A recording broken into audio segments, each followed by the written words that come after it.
first question that came in this afternoon this is to all the panel. Is Trustmark the organisation that checks all retrofits that makes buildings more carbon neutral, for example, solar panels, air source heat pumps, etc.? Well, is there anybody from Trustmark in the audience? Because they could probably explain Trustmark's role better than any of us. But whilst that person is thinking about responding if they're there, as I understand it, Trustmark is the umbrella body for lots of quality marks across not just construction, but all sorts of different things. And the way it works is that the government licenses Trustmark to be the umbrella body, and then Trustmark licenses whoever wants to work with them to come up with quality marks of their own. And if you look on the Trustmark website, I think the last time I looked, there were more than 20 different schemes that Trustmark oversees and administers. So it's a sort of quango. It has a sort of private sector, public sector sort of bit of a mishmash status, I think. But it is the one body that oversees all of the schemes that are within it. But there are lots and lots of different schemes. Well, and just a clarification on that question, because the phrasing says, is it the organisation that checks all retrofits? And I would say no, there is no organisation that checks all retrofits. So it's quite a specific kind of phrasing issue there, in that these, when this work is taking place, at the moment we don't have any rigorous checking system in place, I would say. I've got a question here I think is aimed for Aaron, but other panelists could pick this up. Not convinced that 63% of homes are able to pay. These may well be owner occupiers, but only a minority of those are able to pay for whole house retrofit. I think we also had some comments in this talks about green finance. So over to you, Aaron. I think you used the term able to pay. Yes, I was using it for the kind of owner-occupier segment of the market, which, no, I completely agree with the question. It's not, I'm not convinced either that those homes are actually able to pay. I'm certainly not going to be able to pay £30,000 to retrofit my home. But it's a terminology they use to sort of decide what tranches of funding are available to different portions of the housing market. So it's probably, I think it does speak to the need to address the financial barrier there. That is still what we do consider able to pay in policy terms isn't actually able to pay. Yeah. A couple of points.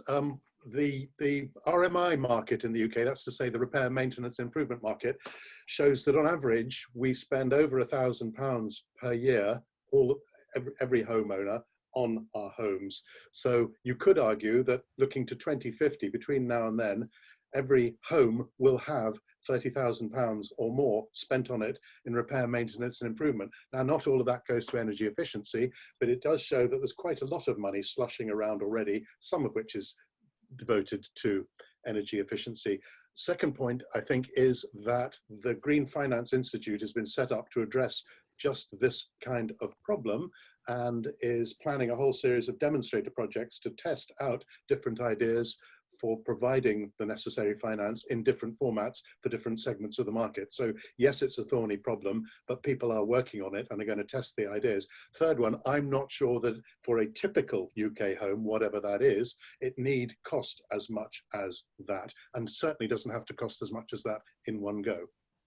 Quick point on the able to pay issue. So that's something that Scottish Government were confronted with when they first started developing Energy Efficient Scotland, where they were using that language, and they've since revised it to refer to self-funding people.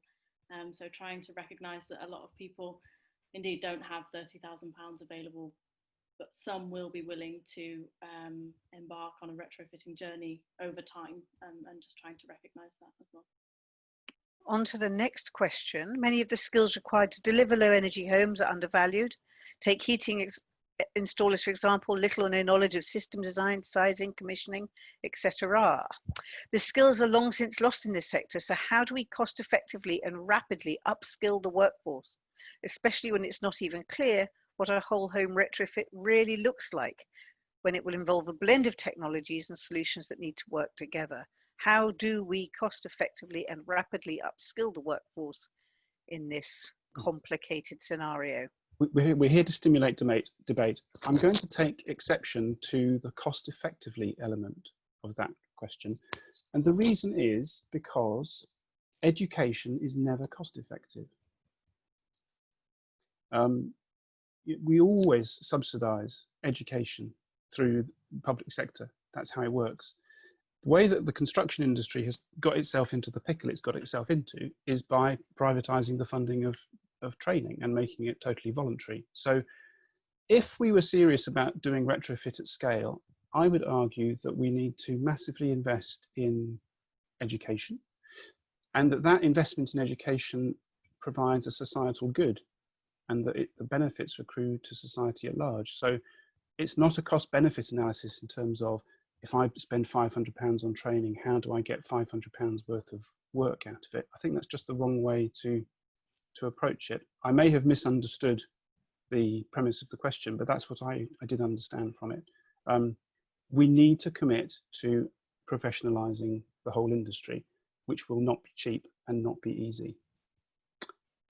Cost effective, I don't think comes into it. I completely agree with what Gavin just said. I'd add one other point. I think trust has a large part to play here. The industry needs to trust that there will be a substantial and continuous pipeline of work over the next decade or more in order to be willing to invest in the training that's needed. At the moment, with the flip-flops in government policy that we've all endured over the last 2 decades, there's very little reason to invest in anything from the point of view of a small builder, because you know that the rules of engagement will change in 18 or 24 months, so you don't waste money on that. But if there was a trust that really will be a strong continuous pipeline of work, then it becomes worth investing in. I was going to say something along similar lines, that the programs that do this kind of effectively, at least in the beginning, have to kind of stimulate supply and demand at the same time. You know, they put a bit of resources towards each. And that's how the question says yeah, these things are undervalued. That's how you sort of drive up the value for them, is by stimulating the demand and the supply at the same time, at the beginning, at least, until people see that this can sort of keep rolling with its own momentum. When financial sort of triggers, when rebates are used well, they do exactly what Chris said, is slowly increase demand over time. You don't throw a deluge of money at once and then take it away and see these kind of spikes. You slowly increase demand in a way that's predictable, that people can plan around. So I've got one here for Faye. Are Scottish Policy and Local Government actors now taking each home counts and Pass 2035 into account? Pass 2035 seems to be absent from the little policy discussion I've seen, and there seems to be a separate work stream developing consumer protection measures, despite Pass 2035 and legislation being reserved to UK Gov. It's a really good question. So yes, from the conversations that I've had with the Scottish Government, they are taking into account each home counts and Pass 2035. In particular, though, they are looking at developing a Scottish quality mark. So I think that it will be heavily informed by the standards emerging in the UK, and I think it will have to comply with the same things, but there may be elements that maybe go further or in a slightly different direction, depending on what is determined to be most appropriate within Scotland. So yes, they are thinking about it. I think they're not explicitly referencing it because they're developing their own, as far as I'm aware. And consumer protection, as I understand it, so yes, there is certain legislation reserved to UK government, but I think that Scottish government have powers to offer consumer support and advice on certain things. And so they're using those to develop particular consumer protection issues, as far as I'm aware.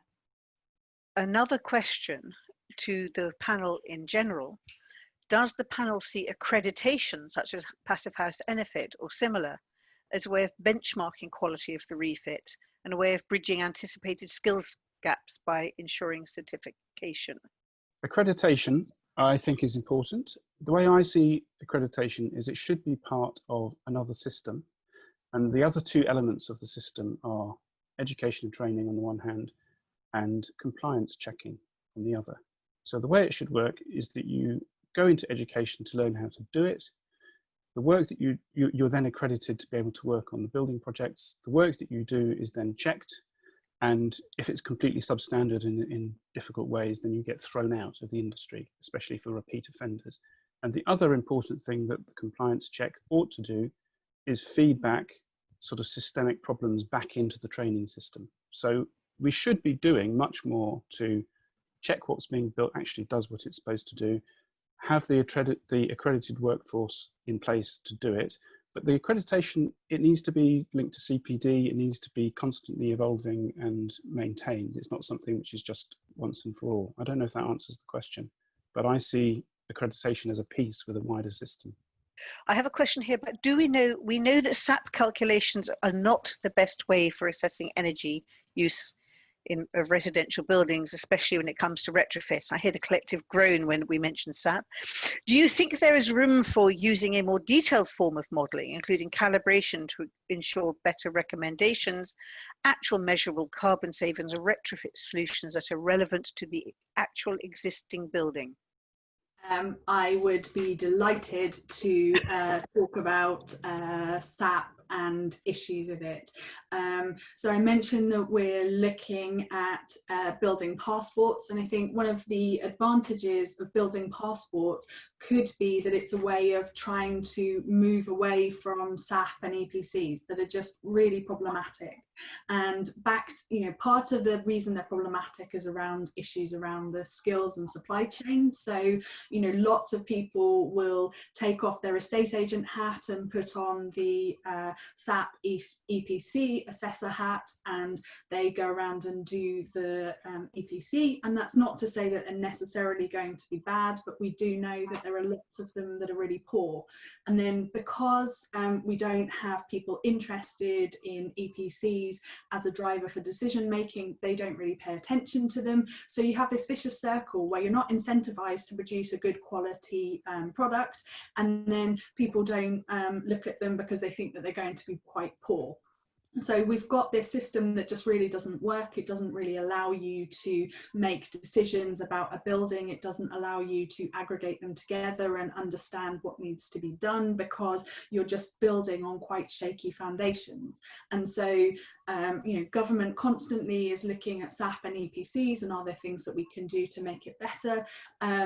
But we're looking at building passports as a way to just let that conversation rumble on, but to provide a mechanism that could be much more useful, where you have much better quality data, but it also then allows you to much more meaningfully engage with the building, so you can understand what can be done, and crucially, what are the interdependencies.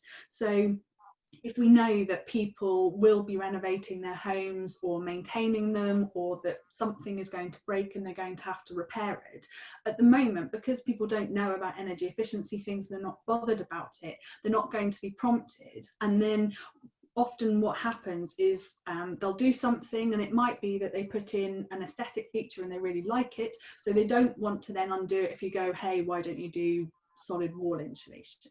And that building passports could be a way to get people to understand the dependencies between the buildings. So you would, the dream is that you would have people who are much better informed about what they can do to their home, what the interdependencies are, but then they can also engage with the supply chain, because as we've talked about before, we don't have a supply chain that is very well aligned and will be able to pick up on the different intersections between their work and other elements. So yes, down with EPCs, up with building passports. It's an argument, I suppose, that we can come up with a better computer model, but I don't think it's I don't think it's one that'll lead us anywhere particularly helpful. I think what we need is a great deal more monitoring of what the outcomes are of the different things that we do to the buildings. That, I think, is the way to get the better understanding.